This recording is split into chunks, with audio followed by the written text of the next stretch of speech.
Hello and welcome to Paisa live. हमारे साथ है MD and CEO of Aviva life insurance mister Asit Rath. So welcome to our show. नमस्कार। नमस्कार sir. बहुत crucial time चल रहा है फिलहाल देश का। क्रूशल इंपॉर्टेंट इसलिए बोलूँगी क्योंकि आज से कुछ घंटों बाद बजट पेश होने वाला है। मोदी 3.0 का बजट है, विकसित भारत का बजट है। बहुत ज़्यादा उम्मीदें लोग लगाए बैठे हैं, specially when we talk about middle class, salaried people, देश के आम नागरिक। और आज हम स्पेशली बात करने वाले हैं इंश्योरेंस सेक्टर पे, जिस पे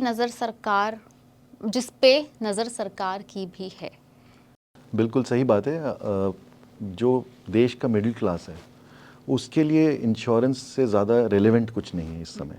बिकॉज़ आप देख रहे हैं कि इतने सारे मॉल्स खुल रहे हैं, लोग अपना फॉरेन डेस्टिनेशन में हॉलीडेज़ ले रहे हैं, तो जो सेविंग हैबिट देश की है वो कम होती चली जा रही है। और इंश्योरेंस, लाइफ इंश्योरेंस कंपनीज एक ऐसी प्रोडक्ट्स बनाते हैं जो सेविंग हैबिट को इनकलकेट करती है। तो हमारी डिमांड्स भी इसी डायरेक्शन में है सरकार से, ताकि लोगों को अपने जो लॉन्ग टर्म फाइनेंशियल गोल्स हैं उन पे नज़र बिल्कुल सही रखी जाए। आजकल लोग एक एक साल, दो दो साल में नौकरियां छोड़ देते हैं, कभी बीच में ब्रेक ले लेते हैं, कभी कोई एजुकेशन के लिए चले जाते हैं। बट और हमारे पास डिविडेंड, डेमोग्राफिक डिविडेंड भी है कि भाई यंग पॉपुलेशन है पूरी हमारी देश की। तो जब तक हमारे पास ये डिविडेंड है बहुत अच्छी बात है, लेकिन किसी न किसी समय पे हमारा 2047 जब हमारे देश को 100 साल हो जाएंगे आज़ादी के, तो उस वक्त हमारे देश में बहुत बड़ी तादाद में 60+ लोग होंगे।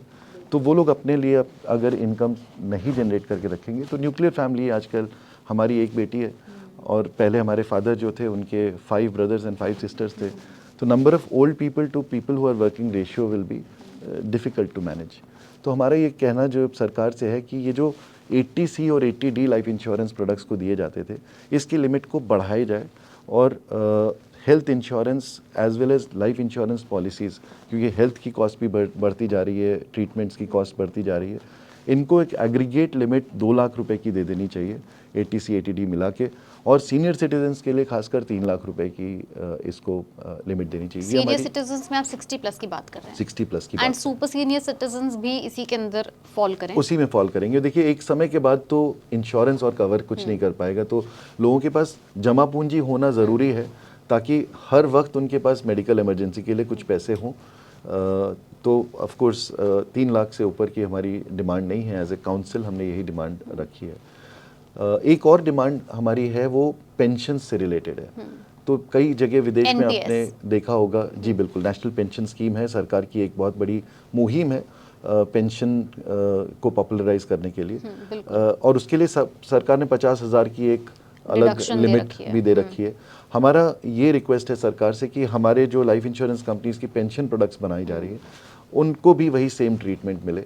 बिल्कुल जायज़ है, ताकि लोग अपने पेंशन के प्रति सजग हो जाएं। कॉस्ट ऑफ लिविंग बढ़ता चला जा रहा है। मैं जो छोटे शहर से आया था, बॉम्बे में मेरी फैमिली रहती है, तो हम इमेजिन भी नहीं कर सकते थे इस तरह की एक्सपेंसेस जो आज की डेट में हमने अपने लाइफ के पिछले 20 साल में देख लिया है। तो आगे 20 साल में क्या होने वाला है जिस वक्त हम और इनकम नहीं जनरेट कर पाएंगे। तो पेंशन एक बहुत बड़ी सोशल प्रॉब्लम बन सकती है, जिसको हमें अभी से लोगों को सजग करके और उनको 80C 80D जैसे अलग प्रोविज़न के अंडर डाल के और NPS के बराबर एक पेंशन को ट्रीटमेंट अगर दिया जाए, ये भी एक हमारी मांग है। तो आपको ये मांग कितनी पूरी होती हुई दिख रही है? आप एक्सपेक्ट क्या कर रहे हैं? देखिए, हमारे हिसाब से तो जितना फोकस सरकार का विकसित भारत में इंश्योरेंस के प्रति है, इंश्योरेंस फॉर ऑल का नारा सरकार का काफी टाइम से चला आ रहा है, IID के थ्रू इस बार एक्सेलरेट हो गया है बहुत ज़्यादा। तो हमारी ये उम्मीद है कि इस सरकार को बहुत अवेयरनेस है इस बारे में कि ये बड़ी सोशल प्रॉब्लम्स खड़ी हो रही हैं और यही सही समय है इसको टैकल करने का। बिकॉज जब लोगों की पॉपुलेशन हमारी ओल्ड हो जाएगी तब इसको सॉल्व नहीं किया जा सकता है, आज ही सॉल्व किया जा सकता है। For exclusive and insightful videos, subscribe to our new channel ABP Live Premium.